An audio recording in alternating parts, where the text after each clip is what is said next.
कराची के पुराना विधानसभा मैदान में कांग्रेस द्वारा संविधान बचाओ महारैली का आयोजन किया गया, जिसमें उनके राष्ट्रीय अध्यक्ष मल्लिकार्जुन खड़गे समेत वेणुगोपाल और झारखंड के विभिन्न कोने से आए हजारों कार्यकर्ता शामिल हुए। ऐसे में कह सकते हैं कि राष्ट्रीय अध्यक्ष ने कार्यक्रम में पहुंचे कार्यकर्ताओं को बीच में संबोधित करते हुए देश का संविधान बचाओ जैसे अहम मुद्दे पर उन्होंने चर्चा की और देश का संविधान बचाने का नारा दिया। साथ ही वो 2014 से मोदी सरकार उन्होंने सत्ता में आने से पहले घोषणा किया था कि देश के एक एक नागरिक को 15-15 लाख रुपए देंगे और साल में 2 करोड़ युवाओं को रोजगार देंगे, लेकिन तमाम उनके वादे फेलवेयर साबित हुए।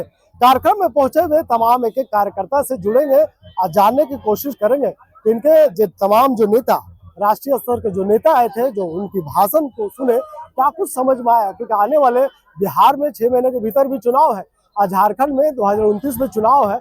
ऐसे में क्या कुछ जोश लवरेज नजर आ रहे तमाम करता जुड़ेंगे। सबसे पहले आप कहाँ से आए?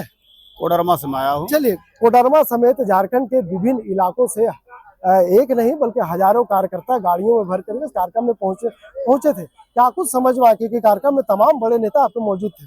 सबसे पहले तो आपके चैनल के माध्यम से मैं ये बताना चाहूँगा कि हम यहाँ पर संविधान की चूंकि हमारे नेता राहुल गांधी ने 7,000 किलोमीटर की लंबी यात्रा करके देश में नफरत को हटाने के लिए, मोहब्बत का बाजार फैलाने के लिए जो यात्रा किया, उसको ही यहाँ पर फलाफल देने के लिए हमारे राष्ट्रीय नेता मल्लिकार्जुन खड़गे साहब आए थे। उन्होंने स्पष्ट कहा कि हर बार भारतीय जनता पार्टी की सरकार जो बात बोलती है उससे मुकर जाती है, चाहे वो नोटबंदी हो, त्रासदी में हमारे नेता ने आगाह किया था, हमारे नेता ने कोरोना का त्रासदी के बारे में आगाह किया था, उसी तरह से जातीय जनगणना के लिए भी हमारे नेता ने आगाह किया था कि हम जातीय जनगणना कराएंगे। और अब जब बिहार का चुनाव आ रहा तो वो जातीय जनगणना करा रही है, ये हमें परिलक्षित होता है। और निश्चित रूप से हमने ही जातीय जनगणना की बात की थी, कांग्रेस नहीं की थी। और कांग्रेस का पुराना डिमांड था जातीय जनगणना देश में हो। अब जब केंद्र सरकार ने जातीय जनगणना की कराने के जब उन्होंने आदेश दे दिया, तो अब उस पर बिहार के राजनीति को देखते हुए आप बात कर रहे हैं? नहीं, जब इसी जातीय जनगणना की बात होती थी तो गडकरी जी कहते थे कि जाति की बात करेगा उसे जूता से मारेंगे। उसी तरह से उनके अनुराग ठाकुर, उन्होंने तो हमारे नेता के प्रति भी दुर्भावना के पूर्ण वक्तव्य जारी किया। तो अब वो भी बताए ना कि अब उनकी जाति क्या है, और जाति चूंकि उनको लाभ मिलना चाहिए, जो जैसा कर रहा है, जिसकी जितनी भागीदारी उसकी उतनी हिस्सेदारी की बात है, तो हिस्सेदारी मिलनी चाहिए। ओबीसी को मिलनी चाहिए, दलित को मिलनी चाहिए। चूंकि महिलाओं की बात भी कांग्रेस ने ही किया था, 33% आरक्षण भी कांग्रेस ने किया। तो कांग्रेस हमेशा से दबे कुचल हो चाहे महिला हो, सबके हित की बात करती है। बीजेपी के जो कार्यकर्ता है कहते हैं कि इस देश को हिंदू राष्ट्र बनाना है। ऐसे में पीएम मोदी ने जातीय जनगणना की उन्होंने जो घोषणा किया, अब क्या लगता है कि उनके कार्यकर्ताओं को मंसूबे पर पानी फिर गए? निश्चित रूप से ये आरएसएस से प्रभावित होकर के ये बयान वो दे रहे हैं। और चूंकि ये राष्ट्र धर्मनिरपेक्ष राष्ट्र है, महात्मा गांधी का बनाया हुआ राष्ट्र है, और जिन लोगों ने ये बात कहा है कि वो हिंदू राष्ट्र बनाएंगे या फला राष्ट्र बनाएंगे, चूंकि हम धर्मनिरपेक्ष की ओर चल रहे हैं और हम हिंदू मुस्लिम सब समान लेकर के चलते हैं। हम वैसा कोई तफरका लेकर के नहीं चलते हैं कि ये मुस्लिम राष्ट्र हो या हिंदू राष्ट्र हो, हम सबको साथ लेकर चलने की बात करते हैं। 160 किलोमीटर से चल करके इस कार्यक्रम में शामिल होने के लिए आए, क्या कुछ लेकर के जा रहे हैं आप? निश्चित रूप से एक विश्वास लेकर जा रहे हैं, क्योंकि हमें अपने प्रखंड को भी मजबूत करना है। वहाँ भी हम संविधान की रक्षा के लिए आगे बढ़ेंगे। सतगावा प्रखंड मुझे भार मिला है, वहाँ का मैं कार्यकर्ताओं को जगाने का काम करूंगा, आम जनता को जगाने का काम करूंगा, उनके हित की बात को उजागर करूंगे कि कांग्रेस उस एरिया क्या कर रही है। तो कांग्रेस के कार्यकर्ता झारखंड के विभिन्न जिले से यहाँ पे आए थे और कार्यक्रम में शामिल होने के लिए। ऐसे में हम वो तस्वीरें दिखा रहे कि देखिए किस तरह से कांग्रेस के एक एक नेता भी शामिल है इस कार्यक्रम में। कहीं ना कहीं जिस तरह से कांग्रेस के बड़े नेताओं ने जो घोषणा किया है कि आने वाले दिनों में जो कांग्रेस पार्टी ने जिस तरह से जातीय जनगणना की राहुल गांधी के मांग था, वो मांग को पूरा किया, तो ऐसे में अब देश के लोगों के लिए एक बड़ा संदेश देने जा रहे हैं। अब देख सकते हैं कि क्या कुछ कहते हुए नजर आ रहे हैं झारखंड के पूर्व कृषि मंत्री बादल।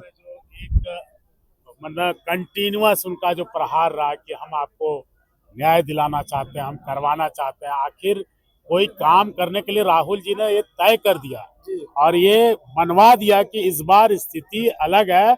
इस बार विपक्ष के भी इशारे पर केंद्र सरकार को झुकना पड़ रहा है। नेता केंद्र सरकार झुक गई। बिल्कुल, उन्होंने जो किया, उन्होंने जो संविधान को बचाने के लिए, जातिगत जनगणना करने के लिए जो देश भर में रैलियां की, पद यात्राएं किया, जो संसद के अंदर जो बहसें हुई, दलीलें दी, आखिर केंद्र सरकार को झुकना लेकिन पड़ा। बीजेपी तो सर ये कह रही कि संविधान पर आप लोगों से खतरा है, कांग्रेस पार्टी से खतरा है। वो अपनी बात, अभी देश ये आपसे जानना चाह रहा है कि हम सुरक्षित हैं कि नहीं। जवाब दीजिए, क्या कार्रवाई कर। बादल जी, संविधान जाति जनगणना की आप बात कर रहे हैं, अब कांग्रेस के नेता कह रहे हैं कि बिहार में चुनाव आया है तो केंद्र सरकार अभी जाति जनगणना को अनुमति दी है। देखिए, कोई कुछ कह ले, जाति जनगणना का श्रेय हमेशा राहुल जी को जाएगा। इस झारखंड में आप है ना, झारखंड राज्य अलग हुआ तो क्या गुरुजी यहाँ के मुख्यमंत्री पहले बने थे? नहीं बने। लेकिन आज किसी झारखंडी से पूछ लीजिएगा कि आज हमारा राज्य यदि अलग हुआ है तो उसके यदि सर्वोच्च कोई आंदोलनकारी नेता है तो गुरुजी शिबू सोरेन, कांग्रेस ने साथ दिया, राजीव जी का योगदान है। तो ये नहीं फर्क पड़ता कि किसने किया, किसने करवाया। राहुल गांधी ने लगातार 4 सालों में जो अपनी रैलियां की, स्पीचेस दी, दलीलें दी, जो सरकार को घेरने का प्रयास किया, जनता जो अवेयर होने लगी थी कि राहुल जी क्या कहना चाह रहे हैं, नाक बंद कर दिया, नाक में दम कर दिया, तब उनका मुंह खुला। और अब जाके अब, लेकिन ऐसे समय में देश ये जानना चाहता है कि हम सुरक्षित हैं या कि नहीं। आप क्या कार्रवाई कर रहे हैं? कांग्रेस आपके साथ है, देश आपके साथ है, सेना के साथ है। आप हमारा भी सुझाव लीजिए और आगे बढ़िए। देश के अंदर राजनीति होती रहेगी, देश के बाहर हम लोग एक होकर आतंकवाद के खिलाफ लड़ने की जरूरत है, खत्म करने की जरूरत है। राहुल गांधी, कांग्रेस, एक एक कार्यकर्ता अपने खून का कतरा बहाने के लिए तैयार। अब तो जातीय जनगणना देश में होने जा रहा है, क्या लगता है कि जो बीजेपी के कार्यकर्ता एक नारा दिया करते थे कि देश को हिंदू राष्ट्र बनाना, यानी उनके सपने पर पानी फिर गया? देखिए, राहुल जी ने जब शुरू में किया तो लोगों ने हल्का में लिया। धीरे धीरे राहुल जी की बातें लोगों को समझ में आने लगी। और आप जो मीडिया के लोग हैं ना, अब आप भी न्यूट्रल होते हुए दिख रहे हैं। नहीं तो पहले उनकी ही भाषा बोलते थे, अब आपको भी लग रहा है कि नहीं यार, अंदर करंट तो कुछ और है, और वो करंट राहुल जी ने पैदा किया है। और ये सब फैसले आपको देखने के लिए। बादल जी, अंतिम सवाल ये है कि कार्यक्रम में राष्ट्रीय नेता पहुंचे थे, आपके तमाम जिले से लाखों कार्यकर्ता यहाँ पे आए हैं, क्या कुछ लेकर के जा रहे हैं कार्यकर्ता? कमांडिंग स्पीच था। लगता है कि नेशनल लीडर हो तो खड़गे जैसा होना चाहिए। हमें गर्व है अपने राष्ट्रीय अध्यक्ष पर, राहुल जी पर, कि किसके हाथ में कांग्रेस की कमान दी है। और जो भाषण दिया है, आपको 40 दिनों तक झारखंड ही नहीं, देश के सड़कों पर दिखेगा कि किस चीज की कवायद हम कर रहे हैं। एक बार पुनः हमें अतीत में लौटने की जरूरत है, संविधान को संरक्षित करने की जरूरत है। नेहरू, गांधी, पटेल, बाबा साहब के संविधान के अनुसार देश में अमन, भाईचारा और लोगों को हक देने की बारी है।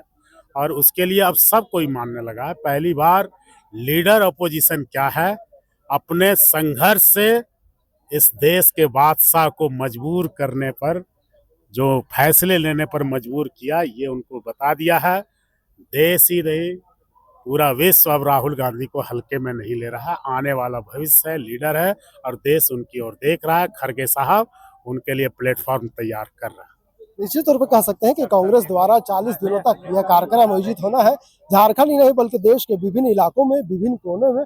और ऐसे में आपने सुना कि पूर्व मंत्री बादल पत्रले क्या कुछ कहते हुए नजर आ रहा है। निश्चित तौर पर माना जा सकता है कि ये कार्यक्रम कार्यकर्ताओं के लिए उत्साहवर्धक था। ये कार्यक्रम उन कार्यकर्ताओं के लिए मतलब उनके राजनीतिक जीवन में एक संदेश देके जा रहा है कि आने वाले समय में अगर आप राजनीति करते हैं, कांग्रेस से जुड़ के करते हैं, तो जो कांग्रेस की नीति है, जो कांग्रेस की संविधान है, क्योंकि कांग्रेस देश के लिए लड़ती है, देश के लोगों के लिए लड़ती है और देश के संविधान के लिए लड़ रही है। तो आने वाले समय में कांग्रेस पार्टी देश ही नहीं, झारखंड में कांग्रेस पार्टी झारखंड ही नहीं बल्कि देश के विभिन्न कोने से एक बार फिर से वह ऊर्जा खोजने का प्रयास कर रही है, ताकि आने वाले समय में जब देश में एक बार फिर से चुनाव हो तो कांग्रेस पार्टी एक बार सत्ता में मजबूती के साथ वापस आ पाए। फिलहाल इस खबर के लिए यहीं तक। वीडियो जर्नलिस्ट फैयाज के साथ मैं नौशाद, ओला से संवाद रांची।